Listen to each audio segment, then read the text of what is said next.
Morning, everybody. Friday morning. It is the 12th of June. As promised, quick video on how to scalp using our strategy. We're on version 3, obviously. There's no settings to change or play around with. We've not touched them. Now, there's various different ways to scalping. You can follow these buy and sell labels because they're based on the volatility in that pair at that time. But ultimately, what we found success with yesterday and makes a lot of sense. Just bear with me 1 second. I'm just going to take the show signals off to clean up the chart. Is follow the labels, follow the buy and sell labels. So ultimately, this is on the 5-minute chart because actually looking back from today to yesterday and live currently, it does look very, very clean. So ultimately, for scalping Euro USD, you'd be looking to do that first thing when European session opens and also the US session as well. And same with pound USD. Basically, you're looking to scalp with low spread pairs. So USD CAD, USD JPY, pound USD, Euro USD, AUD, USD, and New Zealand Kiwi USD, etc. You can have success with other pairs, but you will have wider spreads, which makes scalping just a little bit tougher. But what you'll see here on the 5-minute time frame is this. You could almost class this as not scalping as well because the moves are massive. So ultimately, I've just plotted the amount of profit opportunity on the table, and it's all automatically there and visual for you to see. The debate is how you manage these trades, really. So we've got the sell, we reverse, we go into a buy. Now, ultimately, there was 57 pips on offer in that move, but if you closed when you saw a reverse signal, you've still got 28 pips. Now, what we were doing yesterday was not having the stop loss. We were literally waiting and closing when we saw an opposite signal, which can work fine, but you've just got to be careful that there's no news releases or something doesn't obviously affect the market. So you could say that's higher risk. What you might want to do is just set a stop loss of 10 to 15 pips every time you enter. That might give you a little bit more comfort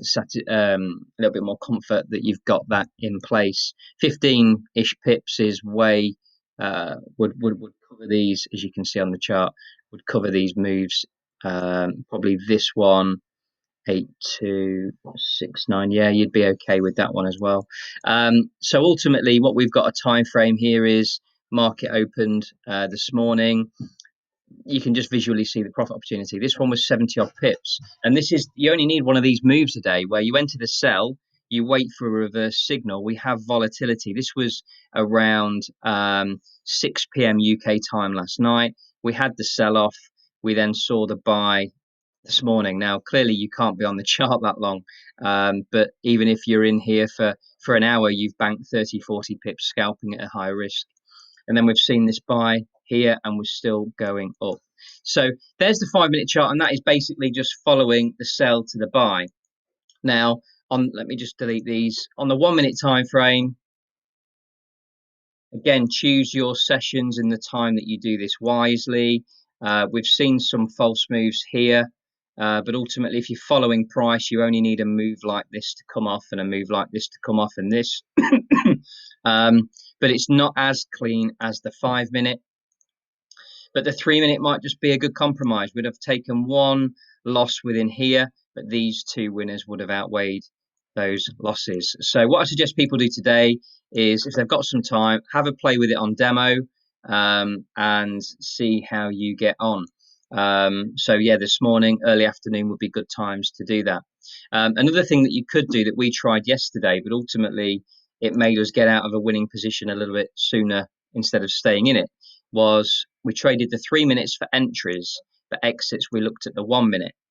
So what that basically means is, if we're in this buy at 1.13149, when the 1 minute chart breaks lower, we get a sell signal, we're more likely to have a pip range gap from our buy on the 3 minute. That means we close in more profit.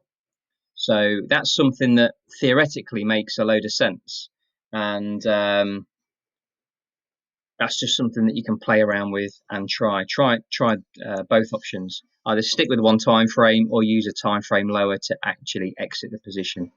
You can see here that The ATR is based on that time frame, so we've only got a 5 pip stop loss. We didn't need it. We didn't even enter any drawdown. We went straight up. So these stop losses here at 5 pips, based on our strategy in the ATR at that time, can work because you only need a TP2, and that trade, that winning trade, obviously covers this, would cover 3 losers if they're all 5 pips. So it probably wouldn't be a bad thing to still follow them stop losses, see how you get on, or just follow the labels. Okay, just check that there's no news releases, but you can't control if Donald Trump does a tweet. So just be careful. Hope that makes sense. Have a play with it today, and find a time frame and a pair to suit you at that time. Thanks, everybody.